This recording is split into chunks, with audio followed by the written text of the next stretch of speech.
Olá pessoal, tudo bem? Vamos aqui para a terceira e última parte do BBB O Hospedeiro. Estou gravando em ato contínuo para não perder a concatenação de ideias, por isso está tudo igual aqui, né? Estamos falando a respeito desse poder de influência do adversário, usando uma estratégia que ele não usa a mentira, ele usa a verdade.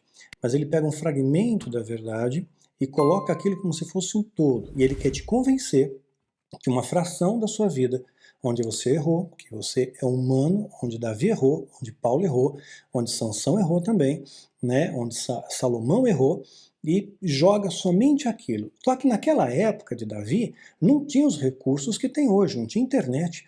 O poder hoje da internet é enorme. Na minha época, na escola, tinha bullying, sempre existiu bullying, sempre existiu. Mas era uma coisa que ficava ali, ficava só na sala de aula, acabava, morreu ali. Não era uma coisa que tinha um desdobramento na rede social, de repente a escola inteira está sabendo, o bairro inteiro está sabendo, todo mundo está sabendo daquilo que você quer esconder, ou de alguma situação que foi vexatória para você, todo mundo está sabendo, né? Então, olha só a situação como fica potencializada, né? Então, o que o diabo ele faz? Ele faz isso, é o bullying dos dias de hoje, né? Ele pega uma situação, como você tem, se fosse Davi nos dias de hoje, ninguém ia querer saber ficar com Davi. E as pessoas iam se afastar de Davi, iam se afastar de Paulo, iam se afastar de Sansão, de Eliseu. Nós contamos aqui as histórias. Se fosse só postado isso e fosse falado e repetido e curtido e postado e repostado, pronto, você virou um monstro, você é cancelado, você vai para o paredão, você é expulso, índice de rejeição máximo, porque isso é manipulado, né? Presta atenção que eu vou te dar estratégia como você vencer isso, tá bom? Às vezes a gente pensa que o diabo é burro, mas essa é uma das estratégias mais bem elaboradas que ele tem, viu? Você pegar também José do Egito, pegar mais um exemplo, vai José do Egito. Ele foi vendido pelos seus irmãos. Foi para o Egito, né, foi escravo, preso, de repente ele vira governador do Egito. Se hoje fosse selecionar o que aconteceu com José, primeiro, ele não teve uma boa... os seus irmãos não gostavam dele, quer dizer, os seus irmãos que conheciam ele melhor, deviam saber como ele era mimado, como ele era filhinho do papai, então tinham raiva dele. Ele não fez nada para os irmãos estarem a favor dele. Ele também não teve nenhum sonho preditório que mostrasse a ele que os seus algozes seriam seus próprios irmãos. Não teve discernimento. E quando vai para o Egito, casou com uma egípcia, olha, julgo desigual, vale você assistir a Flores do Deserto, parte 3, a história de José e Azenate. Casou com uma egípcia, teve filhos com ela e é governador do Egito. Pronto. Nos dias de hoje, se fosse focar só isso, julgo desigual. Ele agora está governador do Egito, ele se veste como egípcio, ele se corrompeu, ele serve aos deuses do Egito. Ele não serve mais ao Deus de Israel, né? Olha que coisa, iam falar mal de José. José, se contasse somente um fragmento da história, é assim que ser. José seria banido, né, da rede social, seria cancelado, ia para o paredão, ia cair com o maior índice de rejeição, ia receber um monte de bomba lá no queridômetro, né? Então, o povo ia detonar José ali nas suas postagens. Ia abrir até mesmo um canal do YouTube só para falar mal de José. Tinha um canal lá, né? E agora José, só falando mal de José. Né? Jesus foi cancelado, não foi? Jesus foi cancelado. Não somos maiores que o Messi. Eu falei aqui de pessoas que cometeram erros, que falharam. Falharam de fato. E a gente está dando uma ênfase para o erro deles. Mas Jesus não cometeu nenhum erro. Jesus, ele é o amor, ele pregou o amor, ele viveu o amor. E por quê? Como que o diabo conseguiu cancelar Jesus? Como que o diabo conseguiu fazer com que o povo acreditasse que Jesus era mentiroso, que era um impostor, que enganava o povo, que tinha parte com Beelzebul? Como Satanás conseguiu semear tanta discórdia no povo, a ponto de eles, em coro, pedirem a sua crucificação? Que poder é esse? Já pararam para pensar? Quer dizer, que poder de personalidade. Olha, não tinha rede social, porque se tivesse rede social, isso ia ser potencializado. Jesus ia perder todos os seguidores, né? As pessoas iam fugir de Jesus, era um impostor, ele seria o anticristo, não seria o Cristo, seria o anticristo, né? Pois é. Então, sem medo de errar, eu posso dizer para vocês que se fosse nos dias de hoje, Jesus estivesse aqui, e passasse por situações similares, ainda mais hoje com o desdobramento e o poder das redes sociais, sem medo de errar, as pessoas crucificariam Jesus. Iam achar que ele era impostor, iam achar que ele era mentiroso, que ele fazia os seus sinais e prodígios através de espíritos demoníacos, de demônios, seria crucificado. As pessoas não iam entender o amor. A gente vive numa época que o amor está esfriando. Nós perdemos os modelos de amor, os referenciais de amor, né? Perdemos, que a igreja fala de amor, não fala mais, né? Fala de prosperidade, cura, milagre, mas quando fala de amor, não ama. Não fala de perdão, não perdoa. Fala de acolhimento, não acolhe. A igreja julga, sentencia, condena, destila ódio, sabe? Fere as ovelhas. Quantas vezes eu vejo pastores, já falei no vídeo passado dessa série, o diabo pode usar um líder que tem inveja de uma ovelha, um líder. Aí vai lá e no altar ele alfineta. E aí você recebeu uma burdoada do líder na frente de toda a igreja. Aí aquele culto é filmado, vai para a internet ainda, seu nome está na Medina, não é? Não é assim? Pois é. Então olha só, se a gente pegasse Jesus, a primeira coisa que iriam perguntar dele, o que a família diz a respeito? A família convive com Jesus, então ele pode se mostrar um grande Messias para todo mundo, mas quando ele está sozinho na sua casa, com a sua família, ele vai mostrar quem ele é de verdade.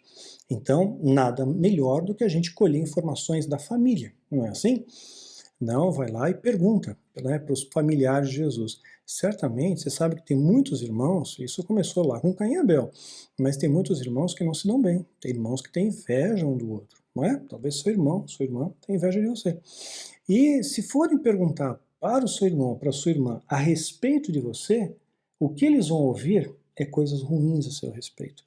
Porque ele vai fragmentar, ele vai pegar um pedacinho, porque ninguém é ruim por inteiro, ninguém é bom por inteiro. Vamos pegar um pedacinho ali que você errou, alguma coisa que você falou, que você fez, e vai bater em cima disso. E vai só falar aquilo. E aquilo ali é verdade. Só que ele deu uma ênfase desproporcional à verdade. E para quem recebe essa informação, recebe também com uma carga desproporcional. E vai retransmitir com uma carga desproporcional ao quadrado. Lembra? Quem conta um ponto, quem conta um conto aumenta um ponto. Eu lembro que uma vez, numa dinâmica em grupo de uma empresa que eu trabalhei, nós fizemos um teste interessante. Devia ter umas 20 pessoas numa sala, né? E tinha um texto para ler. Então, tipo, começava comigo, eu li o texto, né? Li uma vez só. Li um texto, tinha bastante detalhes, era proposital. Aí, ok, eu contava ao pé do ouvido pro meu colega do lado. O que tinha o texto? E ele passava pro outro, até chegar no último.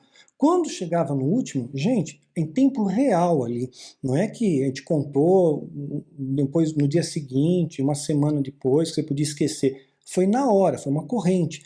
No final, tudo errado. Os valores, o texto estava totalmente deformado. Aquilo era uma coisa que não tinha acontecido. E quando depois a pessoa que está psicóloga releu o texto, todo mundo ficou pasmo. Quer dizer, como é que pôde haver tanta distorção, né, num grupo pequeno, num espaço de tempo curto? É assim que é, né? Nós temos essa capacidade de distorcer. Agora imagina isso com o desdobramento das redes sociais, né? Então, às vezes eu vejo pessoas que são anuladas em rede social, eles são achincalhados em rede social, né, de maneira desproporcional. Erram. E aquele que está apontando o dedo também erra, mas está cheio de frustração, tem inveja, matéria-prima aí para o demônio usar, né? Então é delicado. Como é que a gente lida com isso? Então, imagina só que fosse perguntar para os irmãos de Jesus. Bom, como é que ele é em casa, hein? Olha só. Como é que a família diz? O que os líderes espirituais falam dele? Né? O que os pastores falam de você? O que a sua família fala de você? Né? O que os seus amigos falam de você? Vamos trazer isso aqui para Jesus, né? E se nós pegássemos esses mesmos dados, o índice de rejeição de Jesus seria de 100%. E provavelmente você estaria lá também rejeitando, viu? Né? Se pegar o episódio de Jesus e a mulher adúltera, lá em João capítulo 8, câmeras estão ligadas, né? Aí chegam os julgadores para julgar a mulher ali, todo pão, né, com os pedras nas mãos. Só que aí Jesus faz com que os julgadores se enxerguem no espelho, e eles passam também a se sentir julgados. Então eles deixam as pedras no chão. Você jogaria a pedra no chão?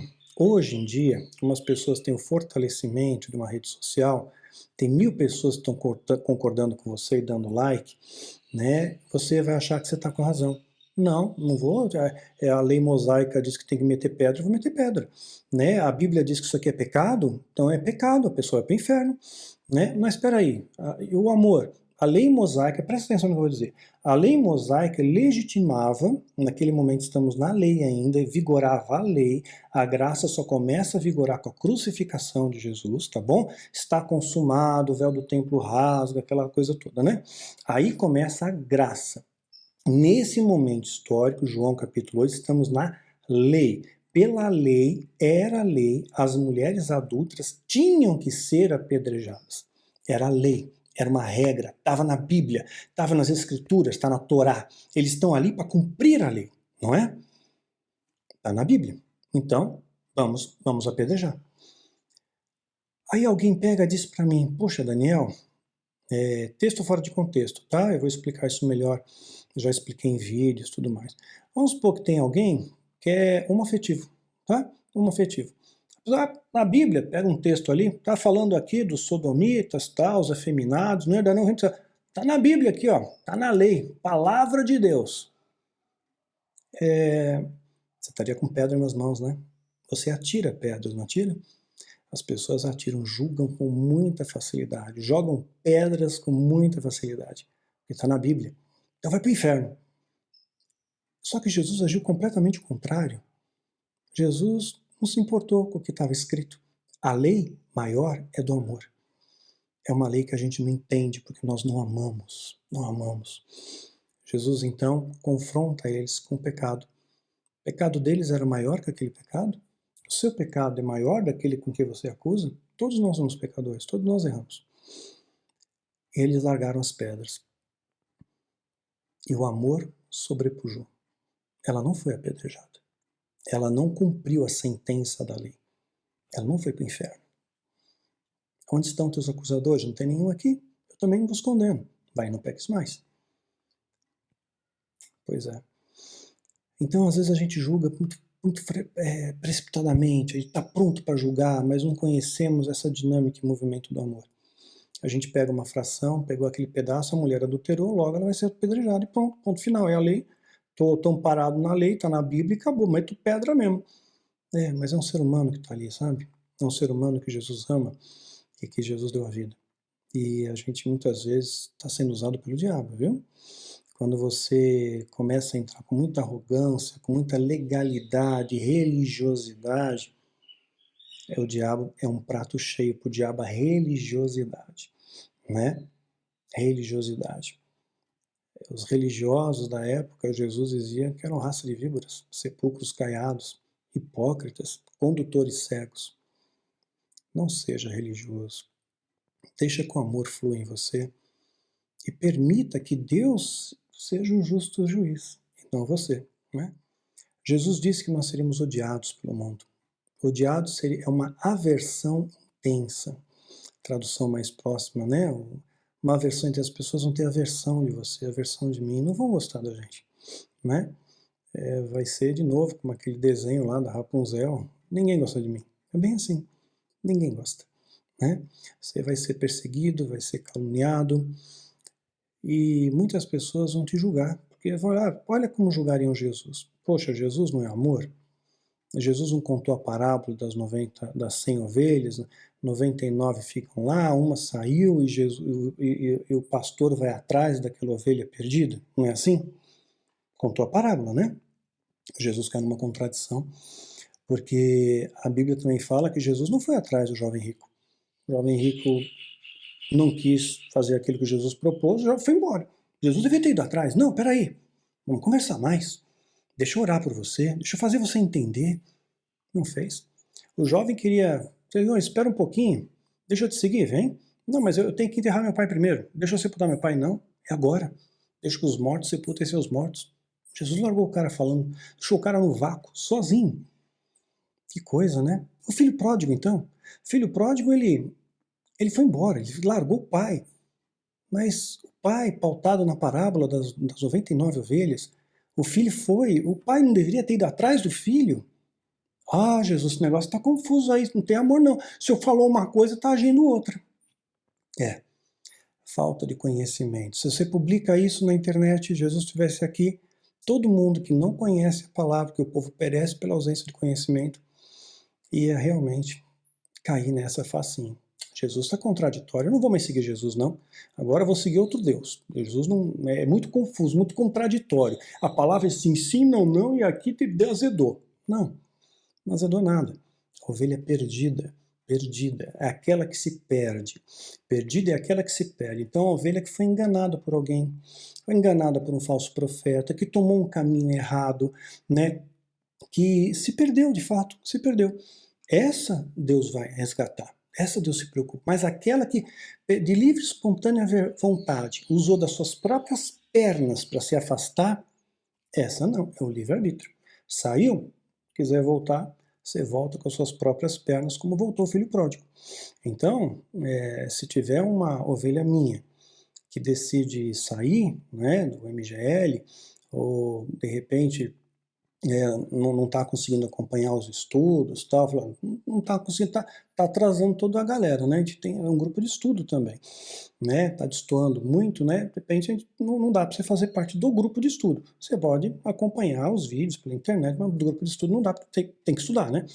Então, são escolhas da pessoa, né? É o livre-arbítrio da pessoa. Agora, se a pessoa se perde, se perdeu, foi enganada por um falso profeta, pegou um caminho errado, né? Aí sim, vamos resgatar, vamos atrás. Mas aquela que voluntariamente saiu, não. Essa daí volta pelas próprias pernas, porque é o livre-arbítrio dela, né? Então Jesus não se enganou, mas se você colocasse essa imagem, só esse trecho aqui, sem explicação, você posta a imagem e não põe a descrição, você não conta o que está acontecendo. Pronto. Jesus é do mal. Jesus não ama, né? Jesus não ajudou, ele largou o cara no vácuo, deixou o jovem rico no vácuo, ali olhando os carneiros, ou melhor, contando camelos. Fato é que Jesus, ele foi julgado injustamente, não é? Ele foi sentenciado arbitrariamente e foi condenado covardemente. E se estivesse hoje aqui, ia acontecer a mesma coisa. Ele não teve nenhuma culpa, Jesus não errou. Mas mesmo assim, o diabo ia pegar partes, ia distorcer aquilo, ia transformar aquele pedacinho ali, que aconteceu de fato, né, dos fariseus falarem mal, do povo falar mal, dos seus familiares falarem mal dele. De repente, coloca aquilo ali fora do contexto, pronto, vira uma verdade. Você deleta todo o resto, edita. É isso que o diabo faz. E o povo parece que acredita, né, nesses fake news, especialmente se o fake news ele vem endossado por uma situação que aconteceu, mas você desdobra ela um pouquinho diferente. Você pega a verdade, dá uma pintada nela de mentira e pronto, dá um verniz da mentira. Aí as pessoas caem facinho, né? Então tinha muitos boatos falando a respeito de Jesus. E hoje as pessoas também correm atrás de boatos. Né? Olha, estão dizendo o seguinte de você, estão falando tal coisa. Ih, aquele pastor falou de você no culto. Né? Está falando que você não presta. Eu ouvi dizer que, né? Ouviu dizer, porque você não vai checar a informação, né? Ou então, o fariseu fulano teve uma revelação, né? Ele teve uma revelação de Deus que Jesus é do capeta. Pronto, é a revelação. Aí a pessoa vai achar que aquele fariseu tem a revelação, tem o dom da profecia, né? Ele teve a revelação que Jesus não era Jesus, né? Pois é, porque foi o sacerdote que falou no culto, né? E os parentes também diziam que não acreditavam. Vamos ver o que vai acontecer? Depois disso, percorreu a Galileia. Depois disso, Jesus percorreu a Galileia, mantendo-se deliberadamente longe da Judéia. Foi uma escolha dele, tá? Mas está com medo de quem? Por que Jesus está com medo? Por que ele ficou longe? Né? Porque ali os judeus procuravam tirar a vida. Ué, mas Jesus não é Deus? Por que vai ter medo de vão tirar a vida? Ele ressuscitou o defunto, ele fica imortal, né? Simplesmente. Que estranho, né? Mas ao se aproximar da festa judaica dos tabernáculos, os irmãos de Jesus lhe disseram: você deve sair e ir para a Judéia, para que os seus discípulos possam ver as obras que você faz. Isso aqui era mentira, tá? Eles estão fazendo de bonzinho, mas eles estão alfinetando isso aqui, tá? Isso aqui é meio Ronaldo Esper, né? Ninguém que deseja ser reconhecido publicamente age em segredo. Visto que você está fazendo essas coisas, mostre-se a todo mundo. É os seus irmãos falando com despeito para ele, né? Pois nem os seus irmãos criam nele. Tá vendo o que diz aqui? Nem os seus irmãos criam nele. Imagina então, se de repente você tem um chamado de Deus, você procura fazer a obra certa, de repente você tem uma experiência com Deus, aí os seus irmãos falam mal de você. Diz que você não tem chamado coisa nenhuma, você sempre foi um péssimo filho, uma péssima filha. Onde já se viu ter chamado? Imagina, isso aí quer ganhar dinheiro. Vão acreditar nisso, você acredita? Vão acreditar nisso. Então Jesus disse, para mim ainda não chegou o tempo certo, para vocês qualquer tempo é certo. O mundo não pode odiá-los, mas a mim odeia, porque dou testemunho do que ele faz é mal. Vão vocês à festa. Eu ainda não subirei na festa, porque para mim não chegou o tempo apropriado. Tendo dito isso, permaneceu na Galileia. Contudo, depois que seus irmãos subiram para a festa, ele também subiu, não abertamente, mas em segredo. Quer dizer, Jesus disse que não ia, agora Jesus disse que vai. Jesus mudou, vira casaca, né? E ainda vai em segredo. Por que tem que ficar escondido em secreto? Por que ele tem que estar disfarçado? Por que ele não pode aparecer de uma vez para saber quem é ele, né? Jesus está com medo de quê? Né? Olha, se fosse nos dias de hoje, imagina isso numa rede social. Imagina o furdúncio que dá isso aqui. Pois é. Na festa, os judeus estavam esperando que ele aparecesse e perguntavam, onde será que está aquele homem? Ele estava lá disfarçado. Né? Entre a multidão, havia muitos boatos a respeito dele. Entre a multidão, não tem às vezes boatos dentro da igreja? Fulano é adúltero. Fulana sei lá, é viciada em droga. Né? Aquilo ali não presta, aquele ali é mentiroso, aquele é falso profeta. Em vez de ser um celeiro de amor, com o que tem de fofoca, intriga, é impressionante, né? Não seja um hospedeiro do capeta, tá bom? Alguns diziam, ele é um bom homem. E a gente que, ok, ele é bom. Outros respondiam, não, ele engana o povo. João 7, de 1 a 12. Então, essa dúvida que o diabo pega, né? Da onde é que essas pessoas começaram a acreditar que Jesus estava enganando o povo, se ele fazia sinais legítimos, fazia milagres autênticos diante dos olhos de todos, fez a multiplicação dos peixes, dos pães, fez a transformação da água em vinho, curou o cego, fez coisas tão extraordinárias, da onde é que o povo tinha essa dúvida? Por que tinha essa dúvida? É impressionante, não tem dúvida do falso profeta, né? Falso profeta ninguém duvida. Um monte de gente acredita no falso profeta. Né? Vai lá, o fariseu, o cara é bom. Aqui se fosse no Brasil, né? Quanto picareta que tem por aí na televisão, quanto ladrão, salafrário, bandido, e assim as pessoas acreditam e dão a vida por esses caras, né? E dão o que tem e o que não tem para esses caras. O cara ganha Mercedes blindada, né? Das pessoas, porque é o homem ungido do Senhor. Só que não, né? Meu Deus do céu, né? Como é fácil de enganar o povo, né? Olha aqui outro texto. Então levaram o endemoniado, que era cego e mudo, e Jesus o curou, de modo que ele podia falar e ver. Todo o povo ficou atônito e disse, não era esse o filho de Davi? Mas quando os fariseus ouviram isso, ou seja, ele está fazendo um sinal, o fariseu, que é um sacerdote, uma pessoa respeitada pelo povo, chega e diz assim, é somente por Belzebu, o príncipe dos demônios, que ele expulsa os demônios. Mateus 12, 22 a 30. Ou seja, a opinião de um sacerdote tem peso. Né? Então imagina aí um pastor nos dias de hoje, líder de uma igreja muito grande, uma igreja que é corrupta, que é mentirosa, que é falsa, que tem cristãos sem Cristo, que vão só pelo interesse, mas é numerosa. E ele tem visibilidade de mídia, ele tem televisão, ele tem rádio. Se ele falar que fulano, Beltrano é satanista, é do capeta, muita gente vai acreditar. E aquele que não acredita fica na dúvida, puxa, mas será que aquele cara teve uma revelação? Será que é um profeta, né? Pois é. Então Jesus entrou numa casa, outro texto, e novamente reuniu-se ali uma grande multidão, de modo que nem ele nem os seus discípulos sequer conseguiam comer. Quando seus familiares, né, ouviram falar disso, saíram para apoderar-se dele. E diziam, ele está fora de si, ele está louco. Jesus está tendo um surto. Os familiares está tendo um surto. E os mestres da lei que haviam descido de Jerusalém diziam, ele está com Belzebu, para piorar, né? Pelo príncipe dos demônios que ele expulsa os demônios. Marcos 3, 20 a 22. Então imagina só a situação, no que você acreditaria? Os irmãos falando, os parentes falando, o povo tendo dúvida, né, dizendo que ele engana o povo, os fariseus dizendo que ele tinha parte com Belzebu. De repente, muitas pessoas começam a acreditar. Sabe aquela mentira falada várias vezes, ganha status de verdade? No caso de Jesus, não teve erro, ele não falhou nada, ele fez tudo certinho, ele é santo, né? Mas o que o diabo ele faz? Ele deforma, ele pega uma centelha do mal, multiplica e replica, multiplica e replica. Então vai falar muitas vezes para o povo.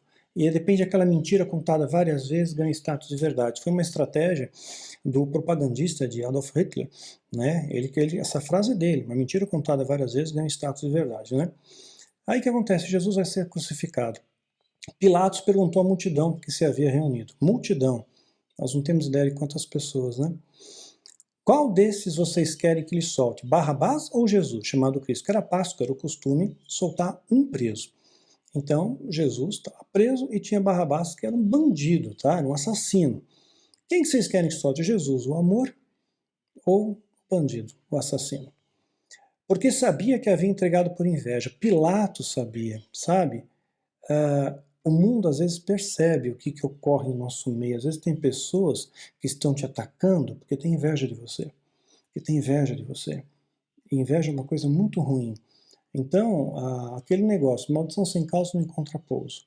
Então, não tem, é o olho gordo, não tem nada disso. Mas se você vibrar na mesma frequência, claro que vão falar tanto para você que você é ruim, que você não presta, que você é desqualificado, que você não consegue, que você é uma pessoa do mal, que você é ovelha negra. Tantas vezes vão falando aquilo, vai chegar um momento que você acredita. Quando você acredita, você vibrou na mesma faixa de onda, você deprime, você vai ser uma pessoa, muitas vezes, rancorosa, amarga, né? Vai perder seu brilho, vai perder a doçura, vai perder a bondade, vai se afastar de Deus.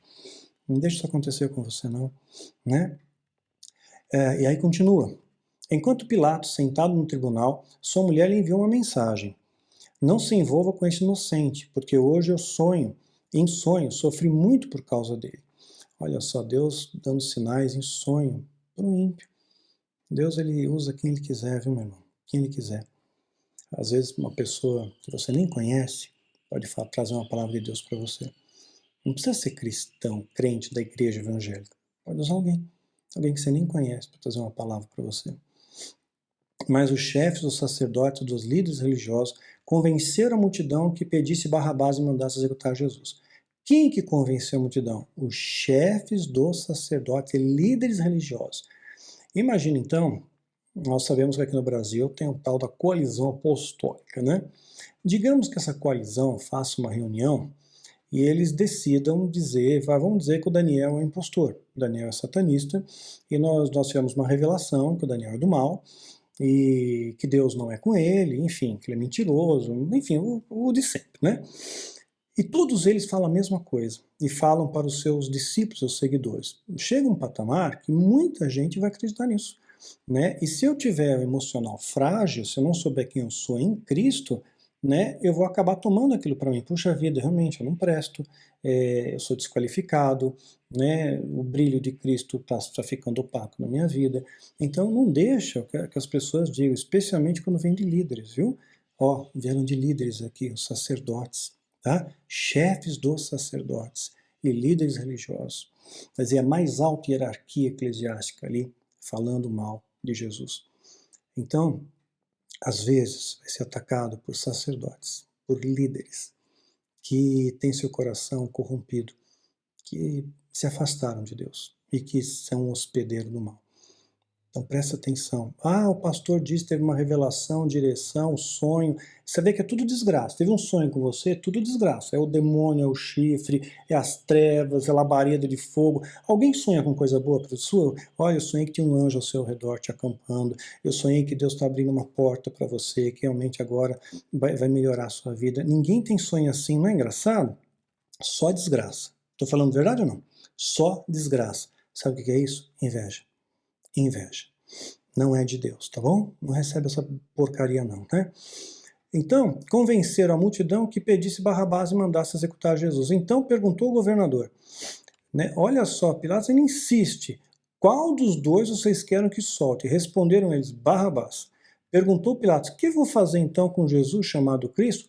Todos, unanimamente responderam, crucifica. nos dias de hoje, eu creio que seria a mesma coisa. Todos pediriam a crucificação de Jesus. Por quê? Que crime ele cometeu? Perguntou Pilatos. E eles apenas gritavam, crucifica. Não importa, não tem crime. Crucifica, mata o amor, sem motivo nenhum. Né? Quando Pilatos percebeu que não estava obtendo nenhum resultado, mas pelo contrário, estava incitando um tumulto, mandou trazer água, lavou as mãos e disse diante da multidão, eu sou inocente desse sangue desse homem e a responsabilidade é de vocês. E o povo respondeu que o sangue dele caia sobre nós e nossos filhos. Eu não preciso repetir para vocês o que aconteceu com os judeus ao longo da história, né? Então, olha só que situação, sabe? Zombaram de Jesus, os soldados zombaram, bateram nele, cuspiram nele, né? E ele não fez nada. Ele não fez nada, simplesmente porque os sacerdotes, os líderes religiosos resolveram dizer que ele tinha parte com Beelzebul, né? É incrível. E ainda no caminho, eles encontraram ainda um homem de Cirene, um sirineu, e pediram para ele carregar a cruz. Isso vai estar em Mateus 27, 17 a 32. Porque Jesus já tinha apanhado tanto, ele não tinha mais força para carregar a cruz. E quando você estiver sem força, tenha certeza, Deus sempre vai trazer alguém ao seu lado para te ajudar a carregar a cruz. Ele nunca vai trazer uma cruz pesada demais para você. Tenho certeza que se observar bem na sua vida, muitos sirineus já passaram pela sua vida, né? E vai te ajudar a carregar o peso, a cruz, né? Então, no contexto de época, Jesus ele era um criminoso. Ele foi condenado pela pena capital romana, né? Ele era considerado um falso profeta pelos líderes religiosos do seu tempo, considerado mentiroso pelo povo. Ele operava sinais pelas forças de demônios, até seus parentes diziam que ele estava ficando louco, né? E duvidavam dele, né? Um discípulo dele o trai. O outro, Pedro, vai negá-lo. O resto foge, fugiram todos, exceto João que ficou ao pé da cruz. Por isso que vale a pena você ver a série aqui no meu canal do YouTube, A Última Lágrima, o Evangelho de João. As pessoas perguntam para mim como é que eu leio a Bíblia, Daniel. Começa com João, e é excelente, é o testemunho ocular da crucificação. Livro de Atos e Pentateuco, eu tenho estudo disso no meu canal. Então veja lá a série João, A Última Lágrima, o Evangelho de João, são 7 vídeos. Começa a estudar, porque olha, é fascinante quando você conhece mais a história de Jesus. Às vezes você só conhece de ouvir falar. Sabe, eu queria que você tivesse uma experiência, como Deus tem me dado, de ver, sabe, de sentir, de ouvir a voz, de romper essas barreiras. Mas você precisa do estudo, né? Precisa de estudo, precisa de comunhão com Deus. Não vem da noite para o dia, né? Demora, sabe? No Kung Fu, fazendo uma analogia aqui, um golpe para funcionar, para valer numa luta real, você tem que fazer 1000 vezes aquele golpe, 1000 vezes. Aí na luta real ele vai sair. Se você fizer um treino de 1 hora, né, pesado, aquilo ali vai valer 3 minutos num combate real. Então você tem que ter dedicação, né? Você quer colher resultados, você tem que ter dedicação, mas não é colher por eu quero poder, eu quero autoridade, não, eu quero só comunhão com Deus. Porque se não fosse essa comunhão com Deus, eu não sei o que seria de mim, gente, não sei. Faço tratamento psiquiátrico, faço terapia, tenho acolhimento familiar, tenho as minhas orações, mas se eu não tivesse intimidade com Deus, eu teria desistido, né? Mas Deus, ele transforma, ele dá vida para a nossa vida, ele dá motivação, dá alvo. E hoje eu tenho muitos filhos na fé. Vocês fazem parte desses filhos, viu? Então, quer dizer, Jesus passou por um monte de situação que se você olhasse, puxa, o povo pediu a crucificação. Os líderes, né, dizem que ele tem parte com o demônio. O povo tem dúvida. Né, os discípulos fogem, um trai, outro nega. Você ia seguir Jesus? Seja sincero. Você não ia seguir, meu. Não ia seguir. Você ia ficar com receio, ia ficar com dúvida. É isso que o diabo faz, ele põe a dúvida. Se ele colocar a dúvida, ele ganhou. Ele ganhou. Né? Então, você estaria lá no meio, com toda certeza, pedindo a crucificação de Jesus. Crucifica, mata Jesus.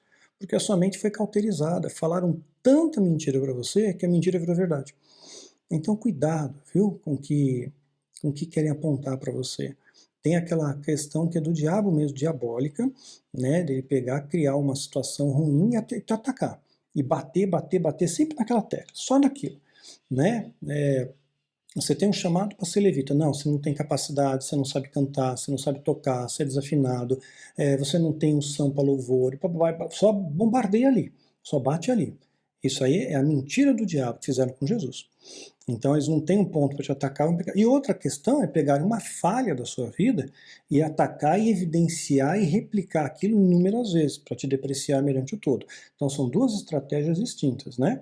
Às vezes quando ele não tem uma legalidade, ele vai bater num ponto só. Aquele negócio, água mole e pedra dura, tanto bate até que fura. Ele vai tentar bater naquele ponto até conseguir êxito, né? Ele vai continuar, ele é insistente, né? E infelizmente a maioria pediu a crucificação de Jesus. Sabe por quê? Infelizmente, a maioria vai com a maioria. Não é assim? A maioria vai com a maioria. Não adiantaram os sinais, não adiantaram o sermão do monte, não adiantou nada, né? O que bastou para eles, estão dizendo, os líderes estão falando, os sacerdotes estão falando, o povo está dizendo, todo mundo crucifica, pronto, né? Dizem que a voz do povo é a voz de Deus, só que não, né? Se você fizer 1000 acertos e um erro, pode ter certeza, o diabo vai trazer em evidência aquele erro. E vai usar pessoas que é o seu entorno como matéria-prima para trazer aquele erro em evidência. E ser publicado em destaque nas suas redes sociais, né, nas edições de TV, né, para que você seja um monstro, para que você seja eliminado, para que você vá para o paredão, para que você vá para a xepa. Né? O fato é que sim, nós somos pecadores. Né? E a questão não é necessariamente você não é medido pelos seus acertos. Nós vamos sempre errar também. Mas eu creio que a nossa avaliação pessoal e Deus também, ele está nos olhando pelas quantidade de vezes que você levanta. Né? Aquele negócio é batido sim, derrotado não. Eu tomei uma pancada, eu caí, mas eu levanto, eu continuo. Eu tomo outro, eu caio, eu levanto. Essa persistência. Quantas vezes você levanta? Né? Não fica no chão, levanta de novo. Tenta mais uma vez, né? Joga a rede mais uma vez. A falsa igreja, sim, vai te acusar, vai te perseguir, é fato, é notório, já está acontecendo. Vão te caluniar, vão te perseguir, né? Muito do povo é motivado pela inveja, vão te atacar, pela vaidade, vão te atacar, pelo orgulho, né? Vão te condenar, né? E, assim, se você... E aí o que eu faço? Se você se cala, eu não vou responder. Vou fazer como Jesus fez o interrogatório lá, falou nada. Se você se cala, sabe o que vão dizer de você? Calou está consentindo. Se você falar em sua defesa, está distorcendo os fatos e falando mentiras.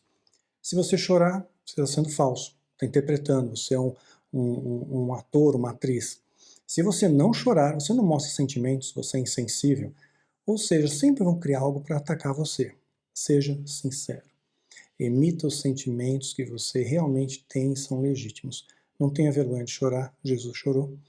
Não tenha vergonha de dizer, eu estou com medo, Elias teve medo. Né? Normal, a gente passa por isso. O negócio é viver no medo, não pode viver no medo. Né? Então, não tenha vergonha, nós choramos, caímos, sangramos, mas levanta, prossegue, né? Descanse nele. Sabe, um texto que eu li e reli milhares de vezes, esse texto aqui de Lamentações de Jeremias. Tu te aproximaste quando a ti clamei. Deus sempre se aproxima de você quando você clama. E disseste, não tenha medo. É isso que Deus fala para você todos os dias. Não tenha medo, eu estou com você. Senhor, tu assumiste a minha causa. Deixa Deus seu juízo à sua causa. E redimiste a minha vida. Redimiste a minha vida. Tu tens visto, Senhor, o mal que tem sido feito, que me tem sido feito. Toma a teu cargo a minha causa. Também Deus está sabendo o mal que estão fazendo contra você. Deixa Deus ser juiz, tá? Fica quieto. Deixa Deus ser juiz. Você não tem nada para provar para ninguém. Tu viste como é terrível a vingança deles, todas as suas ciladas contra mim. Senhor, tu ouviste os seus insultos, todas as suas ciladas contra mim. Aquilo que meus inimigos sussurram e murmuram o tempo todo contra mim. Olha para eles, sentados ou em pé, zombam de mim com as suas canções. Lamentações 3, 57 a 63. Gente, nada de novo abaixo do sol. Continue a viver a verdade, a anunciar a verdade, a falar a verdade. O mundo vai te odiar porque nós não somos desse mundo, né? O mundo não vai te acolher. né? Mas os anjos vão te acolher, né? Eles sempre vão estar ao seu lado. Duas coisas importantes para você guardar. A primeira é que você precisa ter gratidão, gratidão a Deus. Sabe, diz uma história que um homem era muito rico, ele estava lá no seu duplex, ele olha lá ao longe e vê um homem muito pobre catando papelão e latinha para sobreviver. Então ele pensa consigo mesmo, o homem rico, puxa, que bom que eu não sou pobre. O homem pobre, catando papelão, ele vê um homem andando na rua falando sozinho. Ele pensa, puxa vida, que bom que eu não sou louco, né? O cara que estava falando sozinho, de repente vê uma ambulância passando correndo perto dele, ele fala, puxa vida, que bom que eu não estou doente. O homem que está dentro da ambulância chega ao hospital e a maca dele é colocada ao lado de uma outra maca. E na maca do lado havia um corpo morto. Então aquele homem diz, puxa, que bom que eu estou vivo. Então, meu irmão, em tudo dá graças, né? Nunca esqueça de agradecer a Deus. A gente tem muito mais a agradecer do que a pedir. Para pensar, tem muito mais a agradecer do que a pedir. A gente só pede força para prosseguir. Né? E tem uma outra coisa que é interessante, que essa eu quero já com uma reflexão final. Nas castas hindus, na Índia, eles têm um sistema de castas e muitas delas se espelham no deus Brahma. Então, quem vem dos pés de Brahma são aqueles, os camponeses, os artesãos, os lavradores, né? Aí depois, quem está nas pernas de Brahma, já são outros, são os comerciantes, coisa e tal. Depois quem são os braços, né? E esses braços aí também vão ser as castas guerreiras, né? Os chárias, né? E na cabeça de Brahma, estou sumariando aqui o conteúdo, tá? Estariam então a casta dos sacerdotes, os homens letrados, professores, os filósofos, né? Esses são chamados Brahmanes, né? Brahmanes. Esses Brahmanes representam cerca de 15% da população da Índia, população que é altíssima, 1 bilhão e 300 milhões de habitantes na Índia, né? Uma vez, um Brahmane, ele acabou perguntando para Buda, né, para Siddhartha Gautama, né, que era um grande príncipe que saiu da opulência do seu palácio para tentar descobrir o porquê que o homem tem que viver as mazelas. E ele passou anos peregrinando até que ele atingiu o que é chamado iluminação e se transformou num Buda, que em sânscrito quer dizer o iluminado. Então Buda estabeleceu toda uma doutrina budista, né, e esse sacerdote, esse Brahmani, ele chega até Buda para fazer uma pegadinha com ele. E vai para escutar. Buda, você se considera um homem ou um deus? Se ele dissesse um deus, né, seria meio ofensivo, porque os deuses indianos, eles são todos antropomórficos, né? E ele era um homem ali. Se ele dissesse que ele era apenas um homem, bom, ele não é um sacerdote, então por que as pessoas deveriam seguir a sua doutrina? Então, Buda sorri e diz o seguinte, eu não sou um nem outro. Eu sou apenas alguém que acordou enquanto todos ainda dormem. Legal isso, né? Quem você é? Um homem ou Deus? Nenhum dos dois. Eu sou apenas alguém que acordou enquanto todos ainda dormem. Então, querido, desperta, viu? Desperta tu que dormes, para que você possa enxergar o que os outros não enxergam. Né? Tem muita gente cega, tem muita gente com os olhos fechados. Que você possa enxergar, que você possa ser luz para esse povo, sabe? Que você possa dar direção, dar norte às pessoas. E não se deixa bater não, tá? O diabo vai lançar essas flechas contra você, tentando atacar o seu ego, as suas emoções, a sua autoestima, tentando te fazer se enxergar no espelho de forma muito deformada. Você vai ver aquele espelho torto, você vai se olhar no espelho e vai, puxa vida, eu sou desqualificado, eu não posso, eu não consigo, eu sou feio, eu sou feia, Deus está me castigando porque eu não consigo ter um filho, Deus me castigou com essa doença, Deus é mau, Deus não me cura, né? Eu estou passando necessidade. Olha, gente, Eliseu morreu da doença que ele tinha, Paulo não pôde curar Timóteo, que ele considerava como filho, não curou Trófimo, que ficou doente em Mileto. Nem sempre Deus cura, nem sempre. Na vida teremos aflições. Então, nós vamos passar por dificuldades. Eu não esperava perder um filho, mas eu sei, na vida teremos aflições. E isso não foi um castigo de Deus, né? Isso não afeta em nada a minha intimidade com Deus nem a minha fé. Foi algo que aconteceu na permissão de Deus, trazendo para mim, eu creio, um livramento para mim e para o meu filho. Talvez Deus, na sua onisciência, tivesse contemplado algo que fosse acontecer no futuro próximo e de repente tivesse reservado uma tragédia em proporções muito maiores, né? Então eu sei onde meu filho está, sei que um dia eu vou reencontrar com ele e temos que descansar no Senhor a cada dia. Esse é um exercício diário, que o diabo ele vai te atacar todos os dias. Ele não tem férias, ele não tira férias, não tem feriado, não tem lockdown para o diabo. É o tempo todo mesmo, né? Então, esteja preparado, mantenha o escudo no pé, o escudo da fé e prossiga. Então não deixa essas setas do diabo atingirem sua vida, viu? Acorda, desperta aquilo que dormes. É hora de despertar, viu? Que Deus te abençoe e te guarde. Fortaleça a tua fé. Um beijão no seu coração. Fique com Deus.